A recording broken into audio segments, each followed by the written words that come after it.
Just imagine yung pwede nilang kitain in and out of the show. Kaya naman alamin natin ang ranking ng top 10 na pinakamayamang host ng It's Showtime. Yung akala mong number 1, wala sa tuktok ng ating listahan. Number 10, Darren Espanto. Si Darren Espanto ang youngest host ng It's Showtime. Siya rin ang pinakabago, ngunit pasok na siya sa ating top 10. Yes, 40 ni Darren Espanto ang pagkanta. Pero ngayon, nilalagay na siya ng ABS-CBN sa pag-host, gaya ng sa ASAP at Showtime. Sunod-sunod rin ang kanyang concerts sa mga probinsya at pati na rin sa ibang bansa. Ang OG The Voice Kids na ito ay may net worth na ngayong 86 million pesos. Number 9, Karil. Kilala si Karil na isa sa pinaka down-to-earth na celebrities dito sa ating bansa. Pero yung kanyang net worth, hindi down-to-earth. Paano ba naman kasi halos 3 dekada na siya sa showbiz at huwag nating kakalimutan na isa siya sa mga OG sangre ng original Encantadia. Matapos niyang lumipat mula sa GMA hanggang sa ABS-CBN, hindi na siya nawala sa ating telebisyon. May mga negosyo din si Karil out of the showbiz circle. Kaya naman ang net worth niya ay umabot na sa 165 million pesos. Number 8, Jong Hilario. Itong si Jong Hilario maraming role sa buhay. Hindi lang siya ama, kundi isa rin siyang dancer, actor, host, and of course sa mga hindi pa nakakaalam dyan, konsehal din siya sa 1st District in Makati since 2016. May mga negosyo din siya. Kaya naman ang kanyang net worth ay umabot na sa 182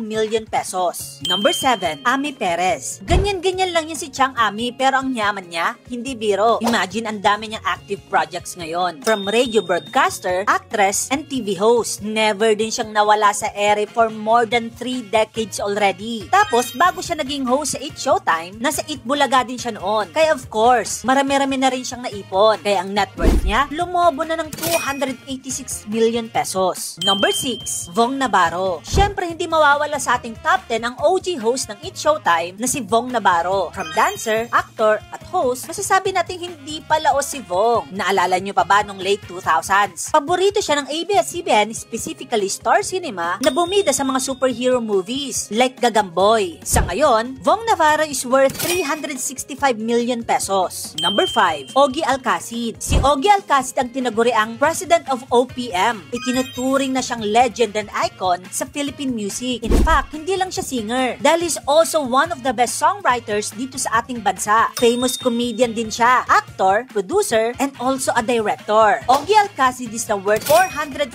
million pesos. Number 4, Ryan Bang. Actually, nagulat ako ang taas-taas ni Ryan Bang sa ating listahan. Paano ba naman kasi hindi lang siya basta-basta ho sa It's Showtime. Siya din ay isang big-time businessman. In fact, sa taong 2024 lang, nag-open siya ng 2 negosyo. Ang Korean cuisine restaurant Paldo at ang Mexican theme Siesta Horchata Cafe, which is the first horchata-centric coffee house opened in Quezon City. Not to mention yung napakarami pa rin niyang mga negosyo dito sa Pilipinas. Napakarami din niyang co-investors na fellow Koreans niya. Kaya naman masasabi natin na most of his source of income ay hindi galing sa It's Showtime mismo, kundi sa mga negosyo at investment niya out of the show. Kaya naman lumobo ng net worth ni Ryan Bang sa 600 million pesos. Number 3, Kim Chiu. Si Kim Chiu ang itinuturing na prinsesa ng ABS-CBN. Paborito ata siya ng mga boss. Paano ba naman kasi never na bakante itong si Kim? Tuloy-tuloy ang kanyang pag-alarga sa mga teleseryes, digital series, at araw-araw napapanood natin siya sa It's Showtime. Maliban dyan, sobrang active din niya sa vlogging sa YouTube. Isa din siyang A-lister endorsers na paborito ng mga brands. Kaya naman heartbroken man siya sa kanyang ex na si Zian Lim, at least meron siyang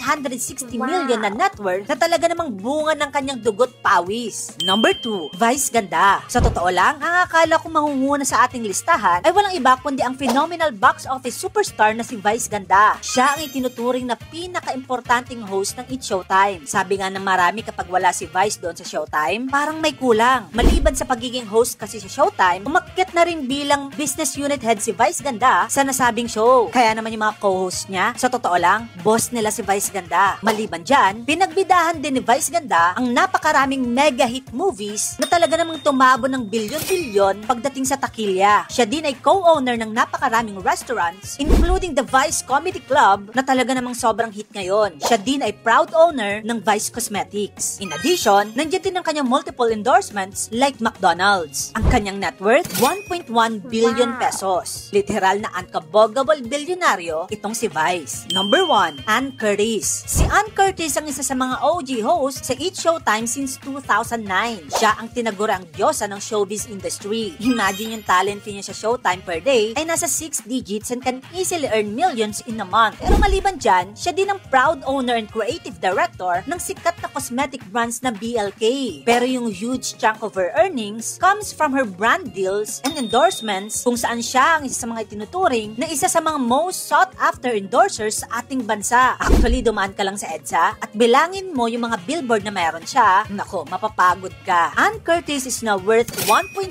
billion pesos. In fairness sa mga host ng It's Showtime, no? Mapa-old and new host man, may kanya-kanyang ibubuga. Pero maliban sa kanilang net worth, being a host in Showtime is not all about earning money. Pero ang mas importante dito ay ang makapagbigay ng katatawanan at kasiyahan sa bawat manonood. Anyway, kung gusto mo pa ng maganda pang klaseng content, dito lang yun sa channel ko, kaya follow ka na. Yun lang, maraming salamat sa panonood!